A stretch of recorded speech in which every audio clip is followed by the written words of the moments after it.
Hi everyone, welcome to my channel. My name is Lisa and today I am going to be doing my May paycheck #1 budget.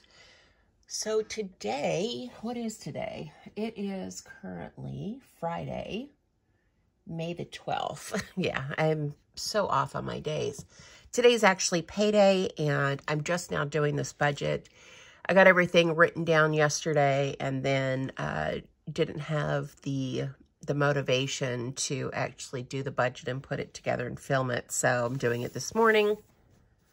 It is currently 4:35 in the morning, so I actually got up on time. And so I'm going to record this, upload it, and then I'll be in the comments responding to you guys when it goes live. So I just wanted to say thank you so much to all of you for all of the messages, emails, cards, all of the things. When we lost Chewy earlier this week, if you're new here, I had a 8-year-old Chihuahua that got really sick about 2 months ago with pancreatitis that escalated into thrombocytopenia, which was his inability to, create, his body wasn't creating platelets. And he got really sick, didn't respond to treatment, and we had to say goodbye to him earlier this week on Monday. And it's been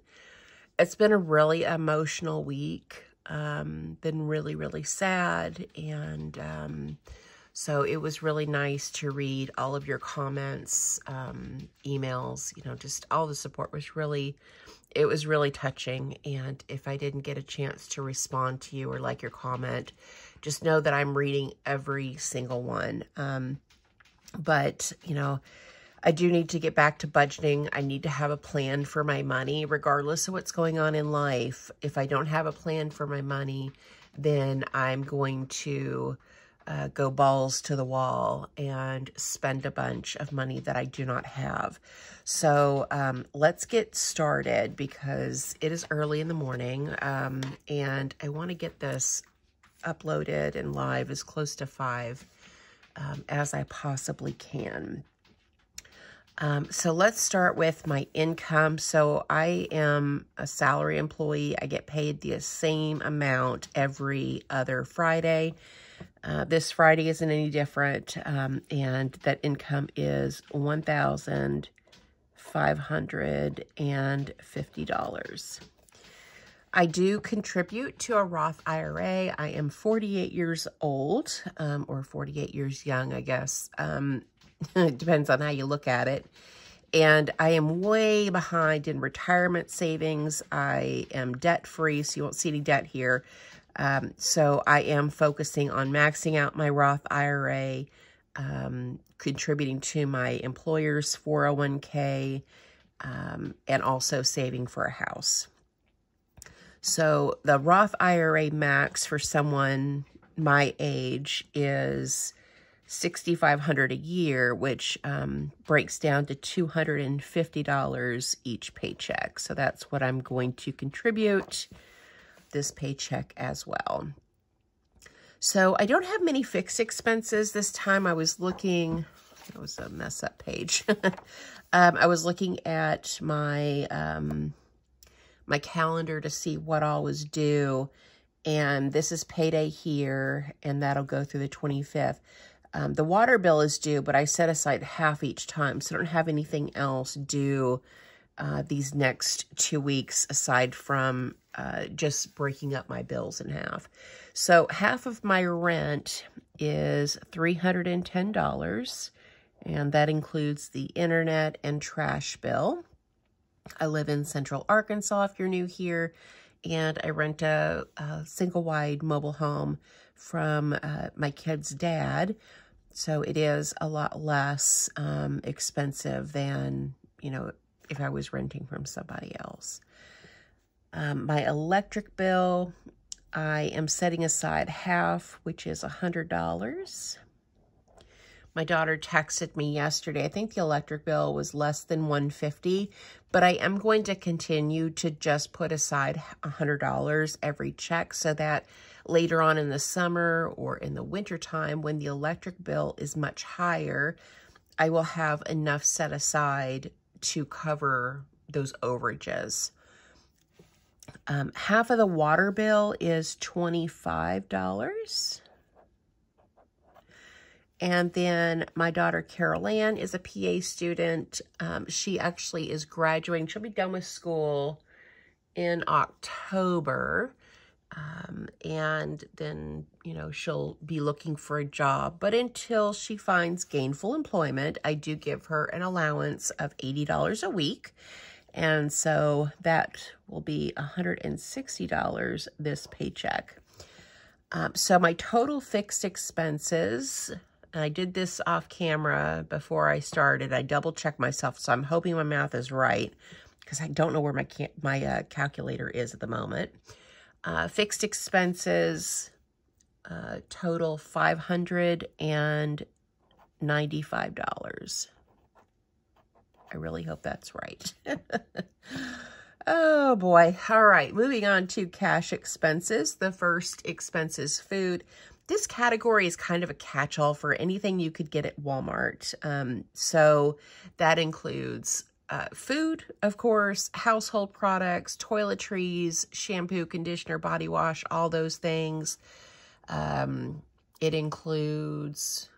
It'll include cat food because we have 5 cats. We have litter that we'll buy.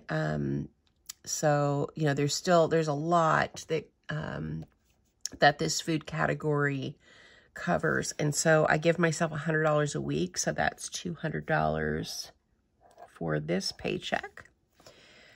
Gas for my car, I give myself $20 a week. So that's going to be $40. I do have cleaning ladies that come every other week, and I will give them $100. And last is lawn care, and the cost to have the lawn done every other week is $75. So total cash expenses is going to be $415. Then we have my sinking funds. The first is fur babies. So this covers any vet visits. Now, we have 5 total cats in the house. My daughter covers the cost of squeakers, Marble, and what's his name? Simba. I don't know why his name was escaping me this morning. So she's covering 3 of the cats, and I'm covering 2 cats. So that would be, I've got Tink and Oreo. So we set aside $20 a week, so that's going to be $40. And when Chewy got sick, I mean, I wiped out this fund I had to take from my emergency fund, which I'm going to have to repay at a later date. It was a total of almost $300 on Monday for not only the cost to put him to sleep, but also for like private cremation, to have them do a paw print, and then the Friday before, so just a couple days before that, the vet visit was $100 for just a checkup, to check his labs, which they were worse. He hadn't improved at all, actually. And then he had an ultrasound 2 weeks before that. I think the total was around $900. So I did pull quite a bit out of my emergency fund. So I do need to rebuild this sinking funds for, you know, the 2 kitty cats that I have now. So I have enough, you know, when they need to go to the vet, get their shots. If they were to get sick, I really need to bump this up. Now, luckily, Carol Ann, she has pet insurance on Tink and Oreo, which is good. So if we did have any big expenses, hopefully some of the expense would be covered by pet insurance.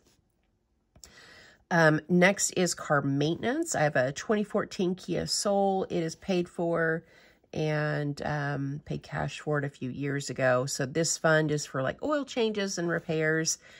I'm setting aside $20 per week, so that's going to be $40.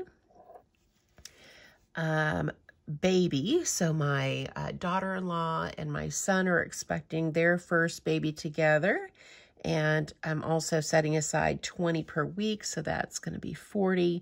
And the money that accumulates in the baby folder will be used to throw her a shower and get her a shower gift. Car insurance I pay every 6 months when the premium is due. That is going to be $20 a week, so that's $40. And then gifts, I'm going to set aside $25 per week, so that's $50. So I can stuff 2 birthday envelopes this paycheck. So when I took the total, my total income and subtracted my Roth IRA, subtracted my fixed expenses and my cash expenses, and then went through and subtracted these remaining sinking funds, the leftover for my moving fund is $160. I am going to be moving. If you're new here, I have a new place that I'm going to be renting because my daughter got she did get an offer from a clinic out of town, which they still haven't like sent her the contract yet, which is, that's a whole other thing. But my friend has a rental, and I'm going to be renting from her and moving out of this place because, you know, once Carol Ann and I move, her dad is going to sell this place or, you know, do whatever with. And I'm not going to stay here after she moves. And so my friend has a rental, and she knows how many animals we have, and she's fine with it. So I am going to get moved. And then, so I'm like kind of pumping the brakes on my house savings at the moment to have a little bit of money for moving expenses. And then I will resume my house savings once, you know, we get moved, or once I fund my moving envelope enough.